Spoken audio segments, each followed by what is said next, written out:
I know what you're thinking. These cars do not compete in any shape, way, or form. And you are correct, but they do represent the old versus the new. This is how SUVs used to be perceived. This is how SUVs are going to be perceived. We've got an ancient Liberty, which is going away, and we've got a brand new R-Design Volvo XC60.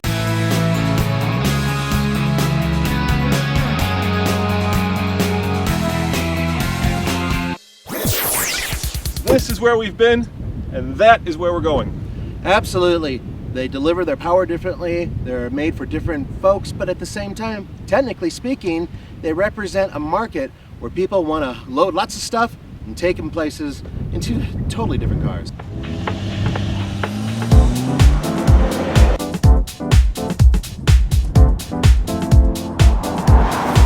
So, let's take this one on-road and that one off-road. Switch it. There's no way I'm taking this off-road. All right, let's do a 0 to 60 because that one is fun and fast, and let's take this off-road and see how it does in Colorado's wonderful mountains. There is absolutely nothing subtle about this Liberty. It's big, it's heavy. You need to slam the door to close it, you need to push the button to open it, and what absolutely drives me crazy is the engine in this thing. It's ancient. It's a 3.7 liter V6. Oh my God. This hood weighs like 50 pounds. That's made it to a 4-speed, get it, 4-speed automatic, and it gets 17 miles to the gallon combined, which means that every time I get in the thing, I look at the gas gauge and I have to fill it up. This car's too nice for me. I mean, the interior is gorgeous. This is the R-Spec, so whew, nice, light, contemporary, pretty. A little too pretty for me. Check this out. Turbocharged T6. And it gets about 21 miles per gallon combined. That's not too bad. It doesn't get any more subtle inside. When I sit down, the cushion hurts my back. These things are ramrod straight. And I look around and I see a sea of black plastic. About the only thing that looks contemporary is this little switch gear right here, which changes it from 2-wheel drive to 4-wheel drive. You know what? That's plastic too. Go figure. This is a beautiful interior. Lots of nice stuff. I especially like the big, grippy, meaty steering wheel. Here's one thing I don't like. If you're tall, I'm 6'1", roughly, this component here, it hits my knee right here, makes my leg jerk around. So if I'm going around a corner and I smack my knee against this, it causes a problem. Otherwise, high quality interior, I would put it up against anything in Europe. It's impressive. You know what else is impressive? It's got a 6-speed automatic transmission. I think Romans only has 4.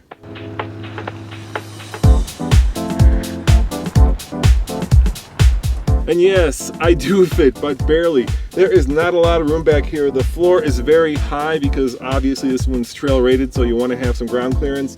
And the sea of black continues. For $27,000, I expect something a little bit more modern, a little bit more, oh gosh, interesting, I guess would be the word. Lots of good storage in this thing. It's not a true off-road vehicle, so there's no solid axle underneath, there's no leaf springs or any silliness like that. There's plenty of space, it's a relatively low load-in, and for me, I could actually have a siesta in here. It's roomy, it's practical.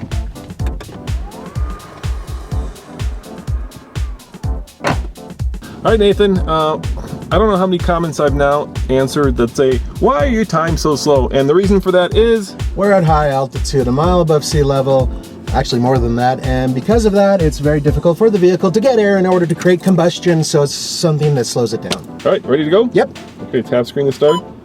When you hear it go, go. Oh, that engine sounds good, Nathan. Little tiny bit of turbo lag, but it whips in good. Oh, we're there. We're there, okay. Let's see what the results are, my friend.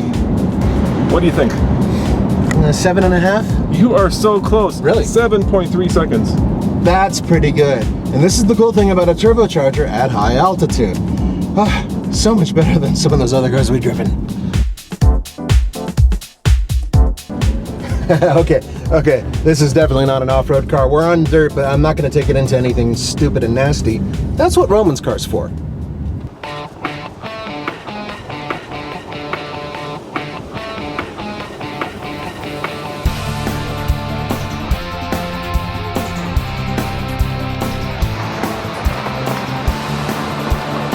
Oh, Nathan, you know, I can bitch and moan all I want about this car, but when it gets off-road, You know what? This is where it belongs, off-road. It's not the best off-roader, but it's certainly a capable off-roader.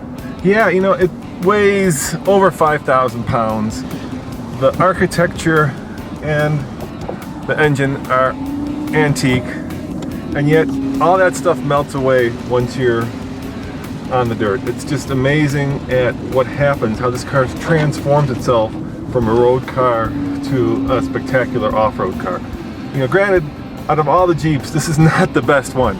No, that's why it's going bye-bye. Yeah, it doesn't have enough ground clearance. I believe this one has 16-inch wheels, which is kind of silly. And it does need more gears. For God's sake, more gears, please. 4-speed automatic is not exactly what I would consider adequate. And let's face it, I mean, a vehicle like this has a boat anchor for an engine. The new one, the better one, the 3.6 liter, that's the engine you want for this, and they're not going to put it in there because this thing is out of here. I would bet there's no way that Nathan can get his Volvo at this kind of an angle. It's a Jeep, my friend. If I did, you would have to have a tow truck to pull it down. Look, 99% of the people aren't going to be doing that with their Volvos, for crying out loud.